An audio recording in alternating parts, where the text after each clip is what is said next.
हे नमस्कार सर्वांना, स्वागत आहे तुमचं माझ्या व्हिडिओमध्ये.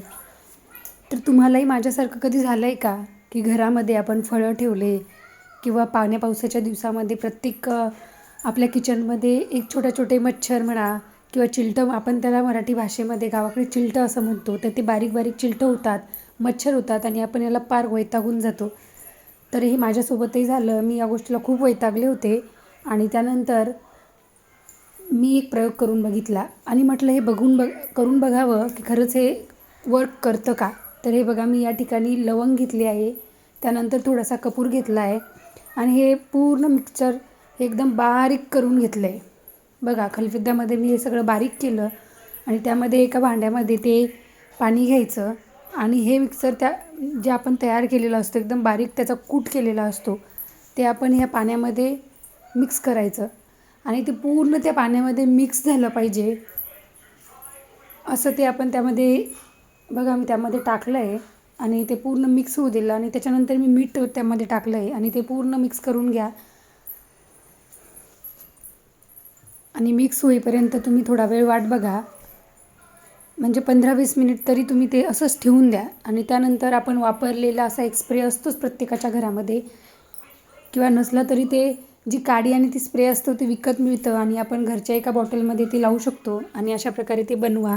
आणि हे मिक्सर मी 15-20 मिनिट ठेवलं आहे आणि तोपर्यंत मी हेच लवंग आणि थोडासा कपूर याचं जाळून थोडंसं घरामध्ये धूर केला. याने बऱ्यापैकी फरक पडतो. पण जे आपण पाण्यामध्ये बनवतो ते एकदम छान वर्क करतं. तुम्ही ते नक्की करा. आणि हे बघा, मी जिथे जिथे आहे तिथे तिथे तो धूर पूर्ण पसरवला आहे. फ्रीजवर आपण ज्या ठिकाणी फळं ठेवतो, औषधी ठेवतो, किंवा काही आपण भाजी वगैरे उरलं किंवा पोळी भाजी ह्या गोष्टी उरल्या आपल्याला गाईला द्यायच्या असतात त्या ठेवतो, त्याच्यावरसुद्धा हे मच्छर तयार होतात. आणि हे बघा, इथे मी हे मिक्स करून ठेवलं होतं. त्यानंतर हे असं गाळणीमध्ये गाळून घ्यायचं. पूर्ण मिक्सर हे पाण्यामध्ये टाकल्यानंतर हे पूर्ण गाळणीमध्ये गाळून घ्या आणि त्यानंतर ते परत बॉटलमध्ये भरून घ्या.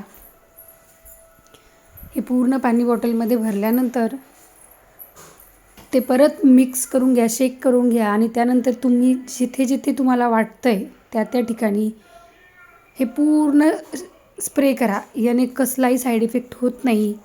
कपूर आणि लवंग ह्या दोन्ही गोष्टी आपल्यासाठी खूप छान आहे. याचा स्मेलसुद्धा खूप छान येतो